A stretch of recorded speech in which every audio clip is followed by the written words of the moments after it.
नमस्कार शेतकरी मित्रांनो, तर शेतकऱ्यांसाठी अतिशय आनंदाची बातमी. नमो शेतकरी महासन्मान निधी योजनेचा 8वा हप्ता तारीख जाहीर झालेली आहे. आता नक्की हा हप्ता कधी खात्यात जमा होणार आणि त्याचबरोबर सोशल मीडियावरती सध्या चर्चा आहे की नमो शेतकरी आणि पीएम किसान ही दोन्ही हप्ते एकत्र जमा होणार. मग खरोखर शेतकऱ्यांच्या खात्यात 2,000 रुपये जमा होणार की 4,000 रुपये जमा होणार, ही सविस्तर अपडेट आपण या व्हिडिओच्या माध्यमातून जाणून घेणार आहोत. तर शेतकरी मित्रांनो, चॅनलवरती नवीनच असाल, पहिल्यांदाच आले असाल तर नक्की सबस्क्राईब करा. येथे तुम्हाला शेती संबंधित नवनवीन अपडेट्स पाहायला मिळत असतात. मित्रांनो, जसं की आता जानेवारी महिनाही संपत आलेला आहे आणि सोशल मीडियावरती असं सांगितलं जात होतं की जानेवारी महिन्यामध्ये शेतकऱ्यांच्या खात्यामध्ये नमो शेतकरी महासन्मान निधी योजनेचा 8वा हप्ता हा जमा होणार आहे.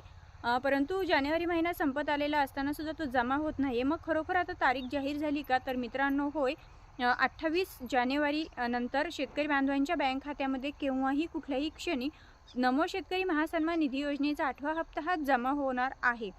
मित्रांनो, जसं की पुढच्या महिन्यात म्हणजे फेब्रुवारी महिन्यामध्ये 6 फेब्रुवारी आणि 7 फेब्रुवारी म्हणजे 7 फेब्रुवारीच्या अगोदर जिल्हा परिषद निवडणुका आणि निवडणुकीचा रिझल्ट हे दोन्ही होऊन जाणार आहे.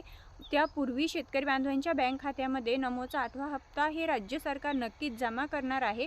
आता खरं तर निवडणुकीच्या अगोदर शेतकऱ्यांच्या खात्यामध्ये हप्ता जमा करणं हे कितपत योग्य आहे हे सरकारलाच माहीत.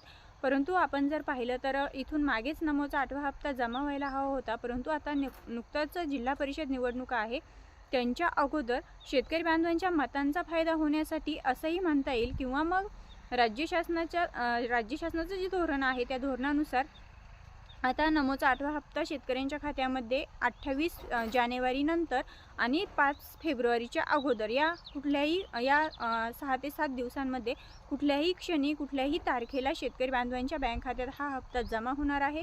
फक्त आणि फक्त 2,000 रुपये शेतकऱ्यांच्या खात्यात जमा होतील. पीएम किसानचा हप्ता जमा होणार नाही.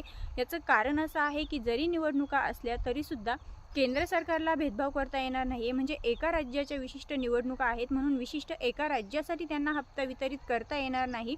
जर त्यांना पीएम किसानचा हप्ता वितरित करावयाचा असेल तर तो संपूर्ण देशासाठी करावा लागेल. त्यामुळे त्यांना एका राज्यासाठी हा निर्णय घेता येणार नाही. त्यामुळे कन्फर्म हे आहे की पीएम किसानचा हप्ता हा जिल्हा परिषदेच्या निवडणुकी अगोदर शेतकऱ्यांच्या खात्यात जमा होणार नाही.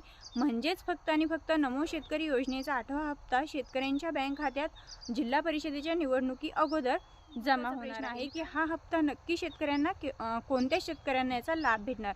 तर शेतकरी मित्रांनो, जे शेतकरी बांधव पीएम किसानच्या हप्त्यासाठी पात्र ठरले, म्हणजे पीएम किसानचा 21वा हप्ता जो नुकताच वितरित झालेला आहे त्या हप्त्यासाठी जे सर्व शेतकरी बांधव पात्र आहेत किंवा ज्या शेतकरी बांधवांना लाभ भेटलेला आहे तर त्या सर्व शेतकरी बांधवांना आता नमोचा 8वा हप्ता हा जमा होणार आहे.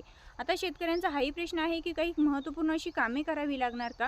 तर ज्या शेतकरी बांधवांना पीएम किसानचा 21वा हप्ता वितरित झाला त्या शेतकऱ्यांना कुठलंही काम करण्याची गरज नाही आहे. त्या शेतकरी बांधवांना आपोआप त्यांच्या बँक खात्यात हा हप्ता जमा होणार आहे. परंतु ज्या शेतकरी बांधवांना या हप्त्यापासून वंचित राहावं लागलेलं आहे त्या शेतकरी बांधवांची जर KYC कंप्लीट नसेल, आधार हे बँकेला लिंक नसेल किंवा लँड रेकॉर्डचा प्रॉब्लेम असेल किंवा मग KYC प्रॉब्लेम असेल तर त्यांना ते दुरुस्त करावं लागेल. तरच त्यांना नमोचा 8वा हप्ता हा त्यांच्या बँक खात्यामध्ये जमा होईल. मित्रांनो, ही होती सविस्तर नमो शेतकरी महासन्मान निधी योजनेच्या 8व्या हप्त्याबद्दलची अपडेट. एकंदरीत 28 जानेवारी नंतर आणि 5 ते 6 फेब्रुवारीच्या अगोदर कुठल्याही क्षणी कुठल्याही दिवशी शेतकरी बांधवांच्या बँक खात्यामध्ये नमो शेतकरी योजनेचा 8वा हप्ता प्रत्येकी 2,000 रुपये जमा होणार आहे. आणि यासाठी राज्य शासनाला एकूण 1,800 कोटी रुपयांची तरतूद देखील करावी लागणार आहे. तर ही तरतूद एका JRच्या माध्यमातून 28 फेब्रुवारी नंतर करण्यात येईल आणि लगेचच शेतकरी बांधवांच्या बँक खात्यामध्ये प्रति शेतकरी बांधव 2,000 रुपये असा हप्ता वितरित करण्यात येईल. मित्रांनो, अशाच माहितीसोबत पुन्हा भेटूया. तोपर्यंत जय हिंद.